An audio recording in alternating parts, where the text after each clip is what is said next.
నమస్తే. శ్రీ గురుభ్యో నమః. శ్రీమాత్రే నమః. ఆదిత్యాయ చ సోమాయ మంగళాయ బుధాయ గురు శుక్ర శనిభ్యే రాహవే కేతవే నమః. ప్రేక్షకులందరికీ ప్రతి మాసం చెప్పుకున్నటువంటి గోచార ఫలితాలు 2026 ఆగస్టు గోచార ఫలితాల్లోకి వెళ్ళినట్టయితే, ముందుగా గోచార ఫలితాలు తెలుసుకునేటప్పుడు చంద్ర గ్రహ స్థితిని బట్టి చెప్పేటువంటి స్థితి కనుక ఇది మన రాశి నుండి చూసేటువంటిది.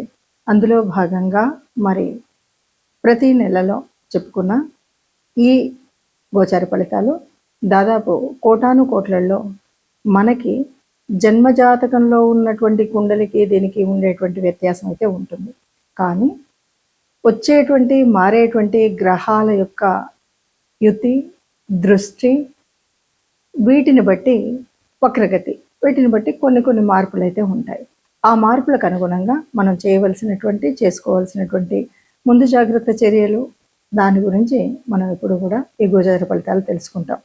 అయితే ఆగస్టు మాసంలో ఈ గోచార ఫలితాలకి ఉపస్థితి అయినటువంటి గ్రహాల స్థితి ఎట్లా ఉంది అంటే, ముందుగా మనం చూసినట్టయితే వృషభ రాశిలో కుజుడు ఉన్నాడు.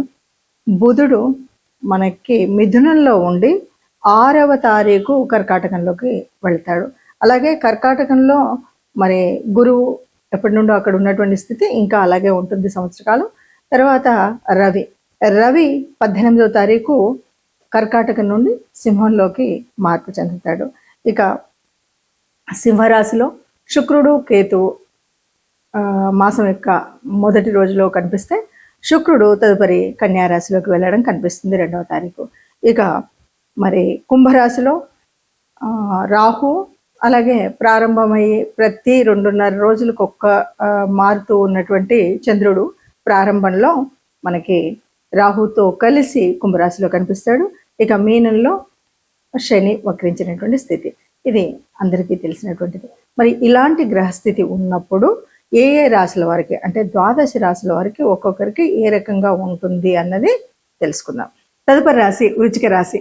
వృశ్చిక రాశి వారికి, వీరికి చెప్పాలి అంటే కొంత సమన్వయంతో నడుస్తూ ముందున్నప్పటికంటే ఇప్పుడు కొంత బాగా ఉండి, మనం చేయాలనుకున్నా, కొనుక్కోవాలి అనుకున్నా కొన్ని స్థిరాస్తులు కానీ, కొన్ని వ్యవహారాలలో మనం కావాలనుకున్నవి కానీ కొనుక్కునేటువంటి పరిస్థితి ఉంటుంది.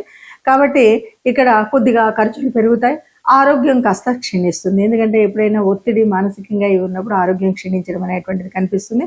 సాధారణంగా ఇక వ్యాపారాలు, ఉద్యోగాల్లో వీటిలో మనం అనుకున్న దానికంటే కొంత మంచి జరిగేటువంటి అవకాశం ఉంది. కానీ శారీరకంగా, మానసికంగా పడేటువంటి శ్రమ వల్ల కొంత అనారోగ్యం ఏర్పడేటువంటి పరిస్థితి ఉంది. సమయానికి తినకపోవడం వల్ల వచ్చేటువంటి స్థితి కనబడుతుంది.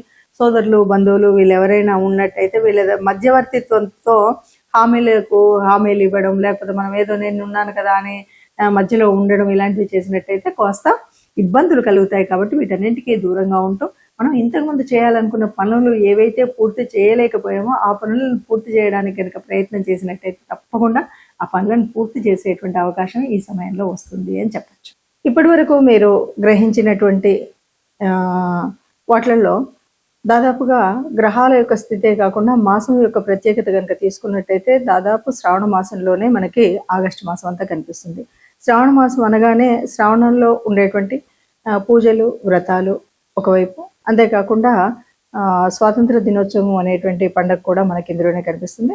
దీనితో పాటు మనం గ్రహాల యొక్క మార్పు వల్ల వచ్చేటువంటి చంద్ర, సూర్య గ్రహణాలు అనేది వినబడుతుంది.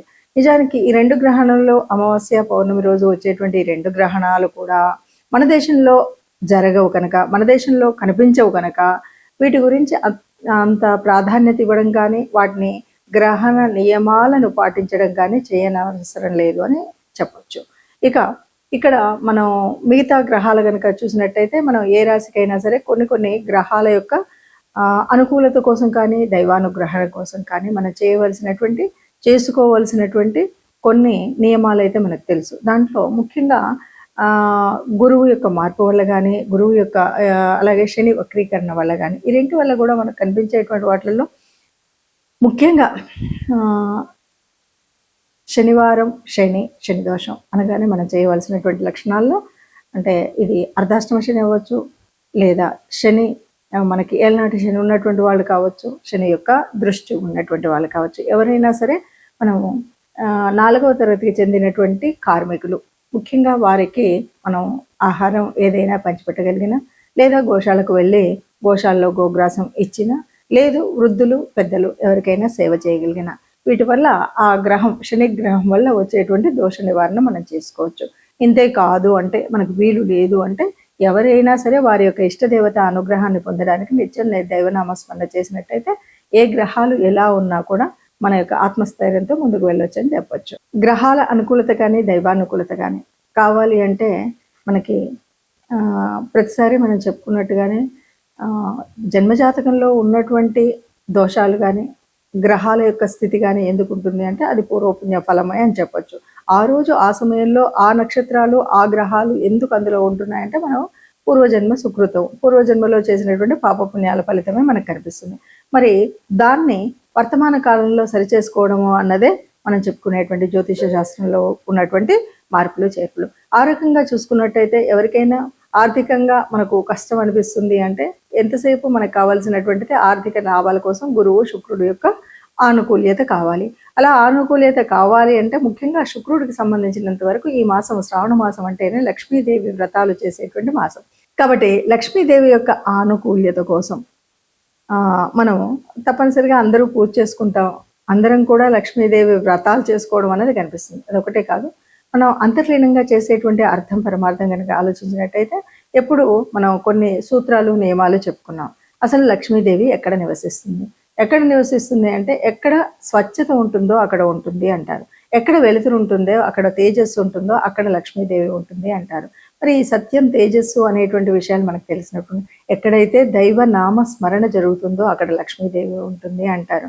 కాబట్టి ఈ లక్ష్మీదేవి ఉండడం కోసం మనం చేసేటువంటి కర్మల్లో ముఖ్యమైనటువంటిది దేవత ఆరాధన అన్నటువంటిది. అంతేకాదు ఎప్పుడైనా సరే గోమాత అనగానే గోమాతలో సర్వదేవత నిలయం అంటారు. ముఖ్యంగా పృష్ఠభాగంలో లక్ష్మీదేవి యొక్క స్థితి ఉంటుంది అని చెప్తాం. కాబట్టి గోశాలకు వెళ్ళడము అనేటువంటి విషయాన్ని ఇక్కడ మళ్ళీ మనం గట్టిగా చెప్పుకోవాలి. అలాగే ఈ మాసం అంతా కూడా లక్ష్మీదేవికి సంబంధించినటువంటి పూజలు స్త్రీమూర్తులైతే తప్పకుండా వాళ్లే చేస్తారు. ఎవరైనా పురుషులైతే ఈ ఈ గ్రహాల యొక్క మరి ఆ దృష్టి ఆనుకూల్యత కోసం తప్పనిసరిగా ఆ రోజులలో వారు కూడా లక్ష్మీదేవికి పూజ చేసినట్టయితే కొంత అనుకూలత లభిస్తుంది అని మనం చెప్పొచ్చు. ఏదేమన్నా సరే లక్ష్మీదేవి అనగానే అది చాంచల్యం కలిగినటువంటిది అందరికి తెలుసు. లక్ష్మి స్థిరంగా ఒక చోట ఉండదు, కానీ స్థిరంగా ఉండాలి అంటే తప్పనిసరిగా చేయవలసినటువంటి నియమాలు ఇంతకుముందే మనం చాలాసార్లు చెప్పుకున్నాం. అయినప్పటికీ కూడా లక్ష్మీదేవి మన దగ్గర ఉండాలంటే ఎప్పుడు కూడా ఆనందంగా, స్వచ్ఛంగా, సత్యంతో, గాలి వెలుతురు అన్నీ సరిగ్గా ఉండేలాగా ఉండడం, ఏదైనా అపశృతులు రాకుండా చూసుకోవడం అనేటువంటి మాటలు మనం ఎప్పుడు చెప్పుకుంటాం. ఆ విధంగా మనం ప్రవర్తించినట్టయితే, అలాగే సహాయం అనేది ముఖ్యంగా ఎవరైతే బాగా ఉన్న వాళ్ళకి సహాయం చేయడం అని కాదు, ఎవరైతే నిజంగా నిరాశ్రితంగా ఉంటారో వాళ్ళకి మనం సహాయం చేసినట్టయితే అంటే మనం నారాయణో దేవ అని మనం ఎప్పుడైతే చెప్తామో అలాగా మానవ రూపంలో ఉన్నటువంటి దేవతామూర్తులుగా మనం చూసేటువంటి స్థితి కనిపిస్తుంది. మనుషుల్లోనే మాధవుల్ని చూసేటువంటి పరిస్థితి కనిపిస్తుంది. కాబట్టి మనం ఎవరికైనా సహాయం చేసినట్టయితే లక్ష్మీదేవి మనకు అనుగ్రహిస్తుంది. ఇప్పుడు ఈ పరిస్థితి ఎందుకు అంటే ఎక్కడైతే గురువు కానీ శుక్రుడు కానీ అనానుకూల్యతగా ఉన్నటువంటి ఏ గ్రహం ఏ రాశి వాళ్ళైనా సరే ఈ రకంగా మనం పూజ చేసినట్టయితే మనకు లక్ష్మీదేవి అనుకూలత పొందొచ్చు.